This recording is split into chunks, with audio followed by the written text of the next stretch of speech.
পূর্ব বর্ধমানের জামালপুরে হালারা প্রাথমিক বিদ্যালয় অচলাবস্থা।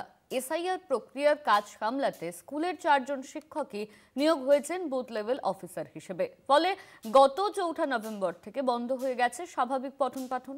সামনে বার্ষিক পরীক্ষা, আর এই পরিস্থিতিতে উদ্বেগে রয়েছেন অভিভাবকেরা।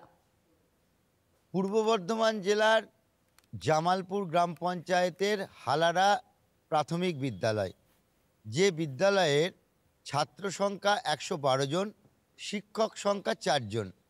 দেখা যাচ্ছে এই 4 জন শিক্ষককেই এসআইআরের যে কাজ, সেই কাজে নিযুক্ত করা হয়েছে।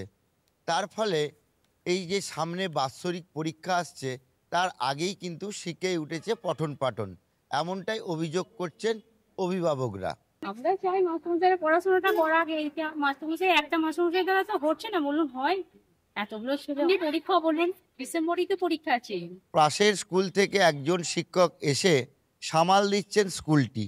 একদিকে পড়াশুনো, একদিকে মিড ডে মিল, একদিকে ঘন্টা বাজানো, নিজে হাতে করতে হচ্ছে ওই স্কুলের শিক্ষককে। সংখ্যা 112। হ্যাঁ, আমাদের 4 জনের টিচারে 4 জনই বিরোধে আছে। আমরা যেমন 4 জন উঠে গেছি, তার জন্য আমাদের অফিস থেকে মানে ইডলা থেকে একটা টিচারকে তুলে এখানে আমাদের স্কুলে দেওয়া হয়েছে। মানে এখন আপাতত উনিই চালাচ্ছেন। যেভাবে 4 জন টিচার থাকলে যেভাবে পড়াশোনাটা হতো, এখন তো সেটা তো হবে না।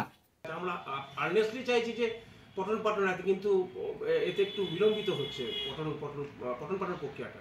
মিড ডে মিলটা আমাদের প্রত্যেক দিন চালাই, আজকেও চালিয়েছি, কিন্তু পঠন পাঠনটা সেই আসানোর মানে আজকের দিনটা হলো না, আগামী কাল থেকে কি হবে বুঝতে পারছি না। আমাদের মনে হয় যে এটাকে এড়ানো যেত যদি সঠিক পদ্ধতিতে এবং রাজ্য সরকার বা আমাদের শিক্ষা দপ্তর নির্দেশনা কর্তৃপক্ষের সঙ্গে আলোচনা করে ব্যাপারটা এগিয়ে হতো, তাহলে বিষয় প্রক্রিয়াও চলতো, অর্থাৎ বিএলওর যে কাজ সেটাও চলতো।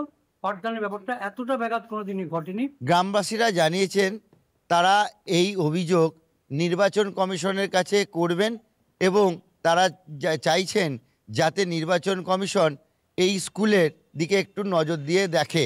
পূর্ব বর্ধমানের জামালপুর থেকে ক্যামেরায় অর্পণের সঙ্গে চন্দন সেনগুপ্ত, কলকাতা টিভি।